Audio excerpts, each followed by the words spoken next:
ในคืนหนึ่งขณะที่ฉันกำลังนอนหลับอย่างสนิทใจฉันต้องตกใจตื่นขึ้นมาได้ยินเสียงฝีเท้าของคนที่กำลังวิ่ง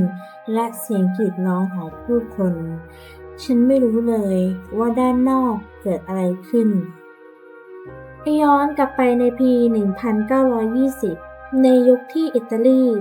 เริ่มมีแนวคิดที่จะพัฒนาอุตสาหกรรมแนวคิดที่ว่านี้รัฐบาลต้องการสร้างเขื่อนเก็บน้ำขนาดใหญ่เพื่อที่จะผลิตไฟฟ้าด้วยพลังน้ำในหุบเขาที่ติดอยู่กับเทือกเขาแอลป์ด้วยระดับความสูงที่มีมากกว่า 262 เมตรทางตอนเหนือและมีแม่น้ำไวยองติดทางใต้ของภูเขามอนเตตอสในเขตเทศบาลเมืองเอโตเอกาโซห่างออกไปจากเมืองเวนิสไปทางตอนเหนือประมาณ 100 กิโลที่แห่งนี้เหมาะที่จะสร้างเขื่อนพลังน้ำกระแสไฟฟ้าแต่หากชาวบ้านและตัวของดิฉันเองที่อาศัยอยู่บริเวณทางใต้ของภูเขาลูกนี้ต่างรู้สึกไม่ค่อยจะยินดีกับข่าวนี้เท่าไหร่และมีการทักท้วงกันหลายครั้งเพราะด้วยภูมิศาสตร์บนยอดเขานั้นมีลักษณะที่จะเสี่ยงต่อการเกิดภูเขาถล่มดินสไลด์แต่หากปัญหาที่พูดมากับถูกเพิกเฉยทั้งที่มีผู้คนคัดค้านเป็นจำนวนมากแต่การก่อสร้างก็ยังคงต้องเกิดขึ้น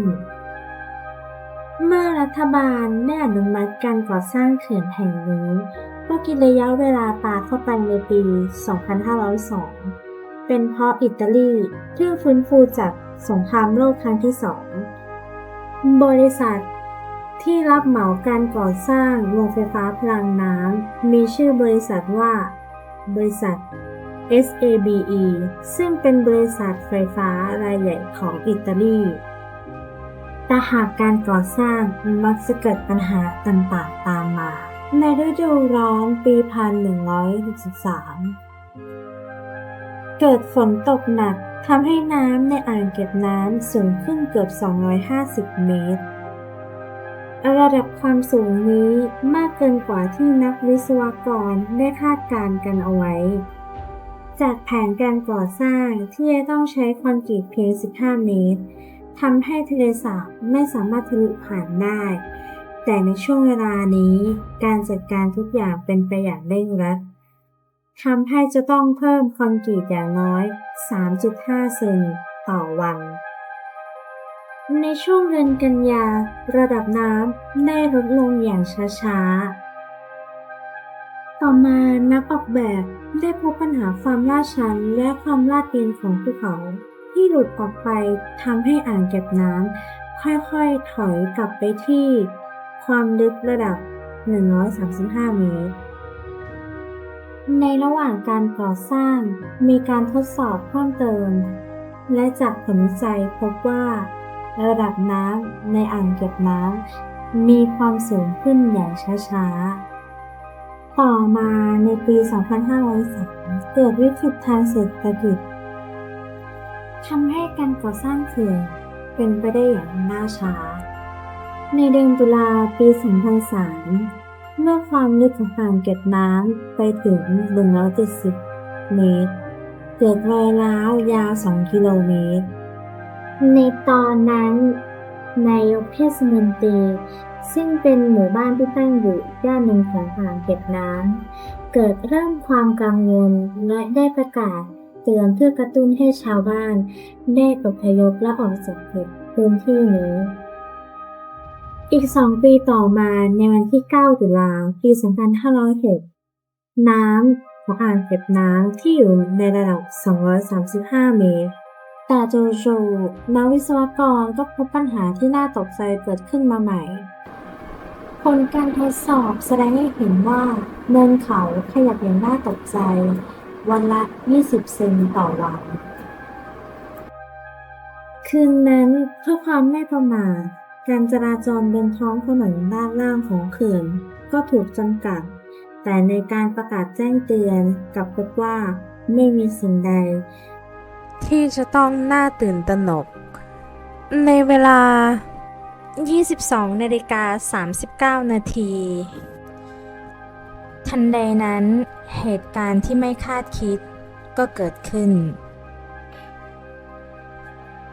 เพียงในระยะเวลา 30-45 นาที มีหินจำนวนมาก ตกลงสู่พื้นทะเลสาบ ในเวลานั้นอ่างเก็บน้ำมีน้ำอยู่ที่ 115 ล้านลูกบาศก์เมตร มวลของหินและดินที่ขับเคลื่อนลงมาจากภูเขาตกลงสู่อ่างเก็บน้ำทำให้น้ำจำนวนมหาศาลยกตัวสูงขึ้นกลายเป็นคลื่นยักษ์ขนาดสูง 240 เมตร ซัดข้ามผ่านสันเขื่อน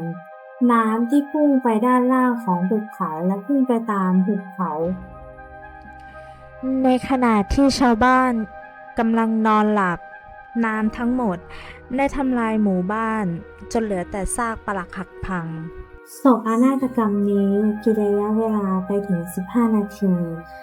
และมีผู้เสียชีวิตมากกว่า 2,000 คน ไมทาร่า เด็กหญิงผู้ที่รอดชีวิตจากเหตุการณ์ในครั้งนี้ เธอได้เล่าว่า คุณยายของฉันได้เข้ามาในห้องและบอกให้ฉันปิดบานหน้าต่างประตูทั้งหมด เพราะพายุกำลังจะมา แล้วจู่ๆไฟทั้งหมดก็ได้ดับลง ฉันได้ยินเสียงที่คาดว่าจะเป็นไปไม่ได้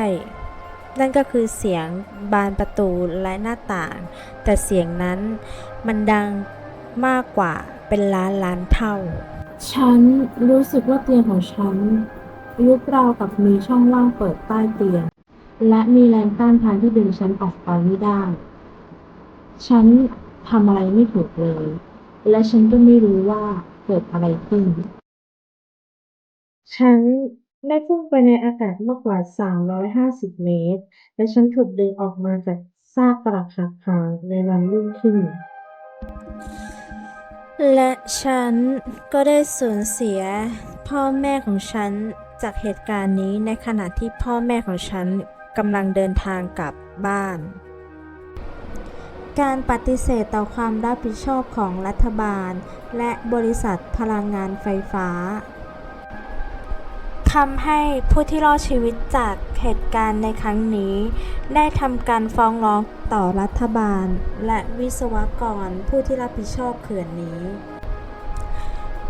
ผลการตัดสินพบว่าเจ้าหน้าที่ระดับสูงในรัฐบาลและวิศวกรของบริษัทที่เกี่ยวข้องถูกตัดสินจำคุกเป็นระยะเวลา 6 ปี รอยแผลเป็นจากเหตุการณ์โศกนาฏกรรมในครั้งนี้ หินที่ตกลงมาจากภูเขาได้ปิดกั้นช่องเขาอย่างถาวร แต่เขื่อนก็ยังคงสภาพเอาไว้เป็นอย่างดี แม้ว่าในเขื่อนนั้นจะไม่มีน้ำอยู่ก็ตาม เหตุการณ์ในครั้งนี้ไม่สามารถระบุได้เลยว่าใครเป็นผู้ได้รับผลประโยชน์ ประชาชน หรือรัฐบาล หรือบริษัทวิศวกร